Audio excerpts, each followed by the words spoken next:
नमस्कार, मैं अंजना और आप देख रहे हैं कड़वा कूट लाइव। आइए रुक करते हैं आज की बड़ी खबर पर। छत्तीसगढ़ प्रदेश कांग्रेस अध्यक्ष और पूर्व सांसद दीपक बैज ने प्रधानमंत्री नरेंद्र मोदी को पत्र लिखकर एक अहम मांग रखी है। उन्होंने आग्रह किया है कि आगामी उपराष्ट्रपति पद के लिए छत्तीसगढ़ से किसी वरिष्ठ नेता को नामित किया जाए। दीपक बैज ने अपने पत्र में स्पष्ट किया है कि वर्ष 2000 में राज्य गठन के बाद से अब तक छत्तीसगढ़ ने भारतीय लोकतंत्र को मजबूत करने में अहम भूमिका निभाई है। उन्होंने कहा कि केंद्र में भाजपा सरकार को लगातार समर्थन देने वाले इस राज्य ने 2004 से अब तक 11 में से 10 लोकसभा सांसद भाजपा को दिए हैं। इसके बावजूद छत्तीसगढ़ को केवल केंद्रीय राज्य मंत्री जैसे कनिष्ठ पद ही दिए गए हैं, जबकि दूसरे राज्यों को बार बार कैबिनेट मंत्री और महत्वपूर्ण संवैधानिक पदों पर अवसर मिला है।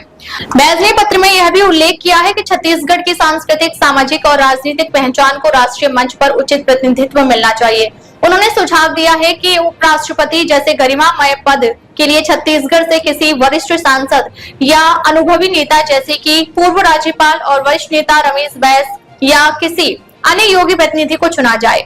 उन्होंने यह भी कहा कि यह निर्णय केवल छत्तीसगढ़ के गौरव को नहीं बढ़ाएगा, बल्कि भारतीय संघीय ढांचे की विविधता और संतुलन को भी दर्शाएगा। बैस की यह मांग अब राज्य भर में चर्चा का विषय बन गई है और लोग केंद्र सरकार के फैसले की प्रतीक्षा कर रहे हैं। आज हमने माननीय प्रधानमंत्री जी को एक पत्र लिखा है कि अभी उपराष्ट्रपति का पद खाली है और छत्तीसगढ़ से किसी भारतीय जनता पार्टी के वरिष्ठ नेताओं को प्रत्याशी बनाना चाहिए। वो इसलिए क्योंकि जब से छत्तीसगढ़ बना है तब से भारतीय जनता पार्टी के 11 में से 10 सांसद हमेशा लोकसभा में प्रतिनिधित्व करते आए हैं और साथ ही कि छत्तीसगढ़ को उसके मुकाबले सिर्फ एक राज्य मंत्री का पद के अलावा कुछ नहीं मिला है। साथ ही वर्तमान भारतीय जनता पार्टी की सरकार ने छत्तीसगढ़ के जल जंगल जमीन को भी सौंपने का काम कर रही है अपने निजी चहेते उद्योगपतियों को।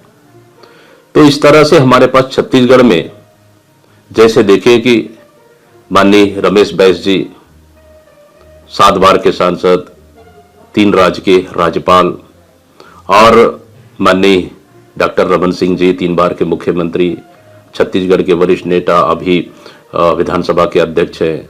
इसके साथ माननीय ननकीराम कंवर जी, माननीय धर्मलाल कौशिक जी, इस तरह से कई वरिष्ठ नाम ऐसे हैं जहां छत्तीसगढ़ में भारतीय जनता पार्टी की ओर से एक उपराष्ट्रपति के प्रत्याशी हो सकते हैं। तो इसलिए हमने मांग किया है कि छत्तीसगढ़ का एक प्रतिनिधित्व भारतीय जनता पार्टी को एक भारतीय जनता पार्टी के उपराष्ट्रपति के प्रत्याशी के रूप में देना चाहिए, क्योंकि छत्तीसगढ़ में हमेशा भारतीय जनता पार्टी का ज्यादा प्रतिनिधित्व मिला है। अब तक के लिए बस इतना ही। फिर मिलते हैं एक ऐसी ही बड़ी खबर के साथ। तब तक के लिए नमस्कार और देखते रहिए कड़वा कूट लाइव।